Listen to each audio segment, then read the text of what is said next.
Gua tunjukin. Tugas sudah jadi dan siap tampil. hasilnya begini. Begini. Happy watching.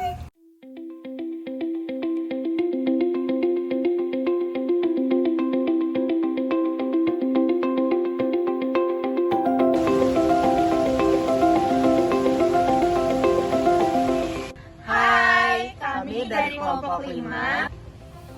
Halo, saya Diandra Firmansyah, NPM 24120047. Saya Disrina Safitri, NPM 2412110072. Saya Putu Gita Septiana dengan NPM 2412110062. Saya Gili Diasari dengan NPM 2412110061. Dinamika perilaku dalam organisasi dilansir pada laman www.kompasiana.com.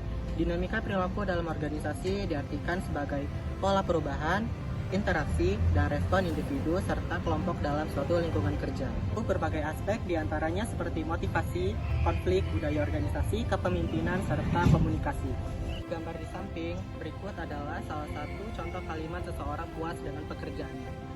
Berikut adalah sikap kerja yang berkinerja tinggi, contohnya seperti kepuasan kerja, adalah kondisi kerja, dan penghargaan rekan kerja, serta hubungan dengan supervisor.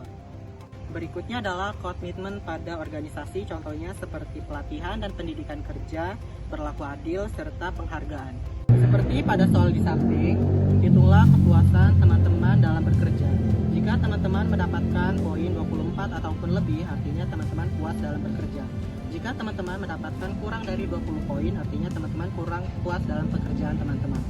Konflik di antara sikap. Yang pertama, komitmen pada organisasi versus komitmen pada keluarga. Yang kedua, disonansi kognitif adalah ketidaknyamanan psikologis disebabkan oleh ketidakseimbangan. Dapat dipengaruhi oleh lingkungan yang sehat atau life balance, diantaranya family, career, health, and friends. Proses kognitif dapat dilakukan oleh seseorang untuk memahami lingkungannya dengan menyeleksi, mengatur, dan menafsirkan informasi dari lingkungannya. Yang kedua, adanya perbedaan hal-hal menimbulkan persepsi yang berbeda-beda, yaitu sikap, kepribadian, nilai, dan kepentingan individu.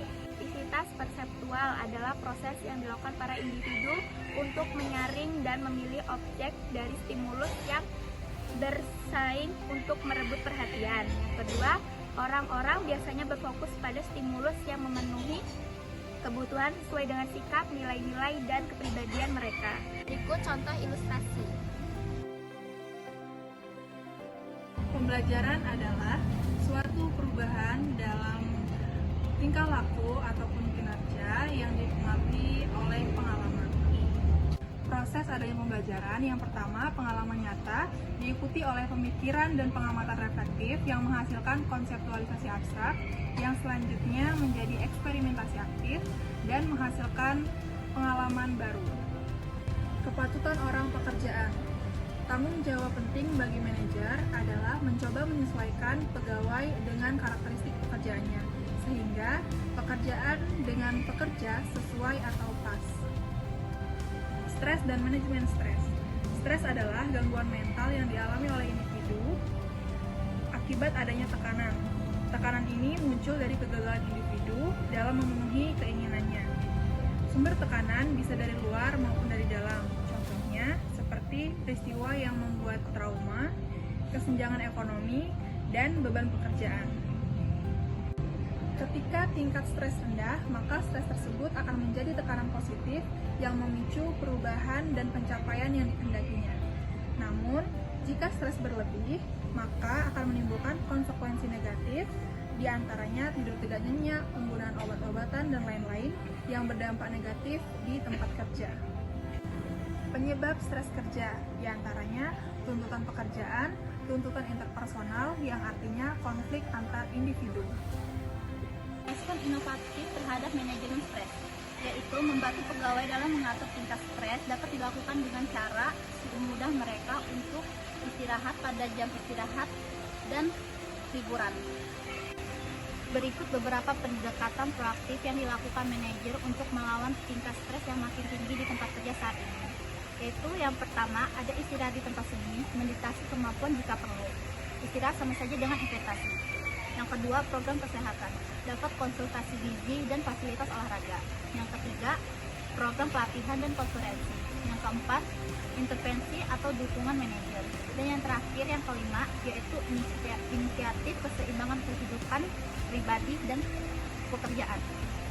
Locus control, kecenderungan untuk menetapkan tanggung jawab utama atau kesuksesan atau kegagalan diri di tangannya sendiri atau pada kekuatan luar. Orang dengan locus control internal yang tinggi merasa berkuasa atas dirinya sendiri. Akan lebih mudah dimotivasi karena meyakini penghargaan yang nantinya akan mereka dapatkan adalah hasil dari kerja mereka sendiri. Sekian video dari kami. Jangan lupa like, comment, share. And subscribe. Thank you, guys. Behind the scene.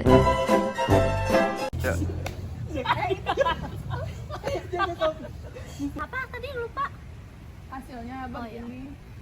Tugas Gimana sih? Dan si Gak usah main tangan kan? Ya udah iya. main kaki.